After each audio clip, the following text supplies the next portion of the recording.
बिस्मिल्लाहिर्रहमानिर्रहीम अस्सलाम वालेकुम वरहमतुल्लाह। तो प्यारे साथियों, आज एक अहम इन्फॉर्मेशन आपको बताएंगे कि मस्जिद के अंदर कुछ ऐसी ख़ास चीज़ें ज़रूर लगाएं कि जिनका फ़ायदा पहुंचता रहे, क्योंकि मसाजिद जो हैं अल्लाह रब्बुल इज़्ज़त का घर है कि जिनको आबाद करना यकीनन बाइस बरकत है, ज़िंदगी के अंदर रौनक है, खुशहाली है। कुरान पाक के अंदर अल्लाह जल्ल शानहू ने इरशाद फरमाया कि मसाजिद जो हैं अल्लाह का घर है, इनको आबाद करें कि जो इनकी देखभाल करता है, इनकी खिदमत करता है, अल्लाह उसको अजर अता फरमाते हैं।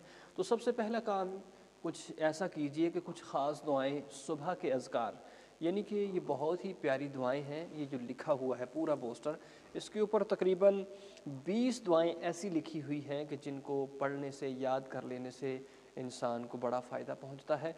यकीनन सबसे पहली दुआ है अल्लाहु ला इलाहा इल्ला हुवल हय्युल क़य्यूम, यानी कि आयतुल कुर्सी, कि जिसका अजर फ़ायदा और सवाब ये है कि जब बंदा पढ़ लेता है उसको सवाब भी मिलता है, बरकत भी आती है, और दूसरे नंबर पर बंदा जादू से महफूज रहता है। और इसके जो लास्ट पे है दुरूद पाक अल्लाहुम्मा सल्लि अला मुहम्मदिन व अला आलि मुहम्मद, इसकी भी बहुत सारी बरक़ात हैं। यानी कि 20 दुआएं इसके ऊपर लिखी हुई हैं।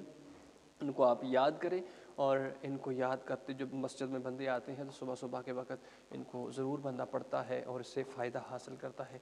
आगे दूसरा जो काम है ज़रूर ये भी कीजिएगा, और नमाज के बाद की मसनून दुआएं इस पोस्टर के ऊपर हैं। नमाज के बाद की मसनून और कुछ ख़ास दुआएं कि जिनको याद करना ज़रूरी है कि नमाज के बाद कौन सी दुआ है। अल्लाहु अकबर, अल्लाहु अकबर, दूसरे पे अल्लाहुम्मा अंतस्सलाम व मिनकस्सलाम तबारक या ज़ल जलाल वल इकराम। यानी कि इसी तरह 10 दुआएं जो हैं इस पोस्टर के ऊपर लगाई गई हैं।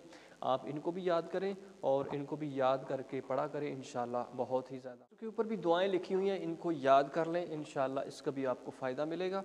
तो 10 दुआएं हैं इस पोस्टर के ऊपर, जिसमें जादू से बचने के लिए दुआएं और ऐसे अज़कार के जिनके करने से बहुत ज़्यादा अजर व सवाब मिलता है, तो इसको भी ज़रूर याद कर लें।